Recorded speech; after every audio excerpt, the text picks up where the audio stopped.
Conventions in which all of my products follow can all be related with the coherence of the social realism genre, whilst aspects may point in the direction of genres such as thrillers. The overlaps of my different products and the consistency within the underlying meanings of all the different qualities within the products will all demonstrate aspects of the social realism genre. In order to depict South London successfully, the locations I used needed to be coherent with each other. Therefore, in the magazine, the poster, and the actual trailer itself, well, the magazine and the poster, the images were taken very similar locations, like within 100 meters of each other.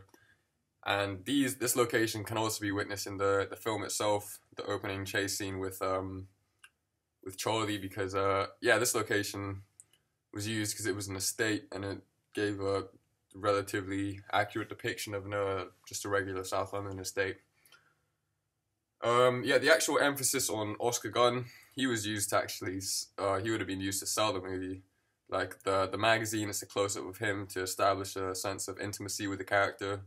The poster itself is him just standing alone, with a bat. And, the movie itself, he is definitely the most frequently used character. His monologue in the beginning, and just a lot of shots of him. Also in the magazine, his name is plastered on the side, and then on the poster his name is on the top. So obviously it's and in the movie itself, when the credits come in, Gunn at his best. So it's all relevant to, it's all a lot of emphasis on Oscar due to the marketing of the film. The clothing used in all the different tasks is all very similar to each other in order to give a depiction of what people wear in like South London winter, which is generally dark, dull grey clothing with hoodies, like hoodied up to keep warm and to act intimidating.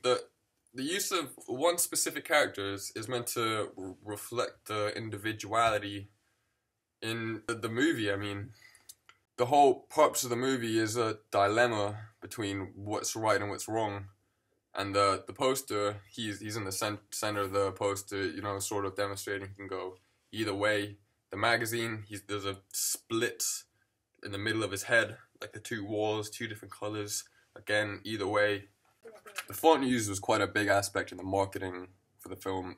So I used the same font as in the poster, as in the trailer itself. The consistency is meant to be so when you see the trailer, you recognize it from the poster, or even vice versa.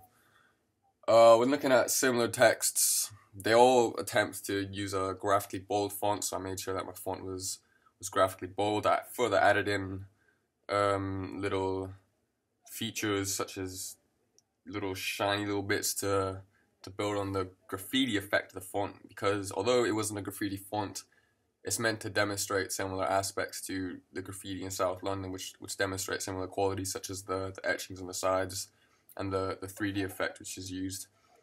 I used a different font, a completely different style of font in the magazine cover, because I was attempting to capture a different audience, because the violence portrayed in the trailer and the suggested violence portrayed in the poster all captures one specific type of audience, whereas the artistic values presented in the magazine is meant to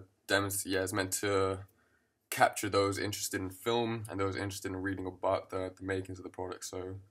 So yeah, that's why I used a different font for that. However, the Uncle typewriter font can be witnessed in the magazine and the poster to keep it coherent, keep it relevant with each other, and the distorted effect which it gives adds emphasis to the grittiness of the tone I'm trying to demonstrate and present to the audiences.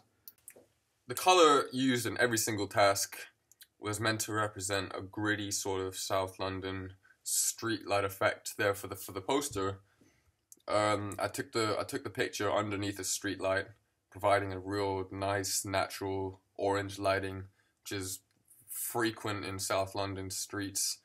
It's all covered in orange lighting.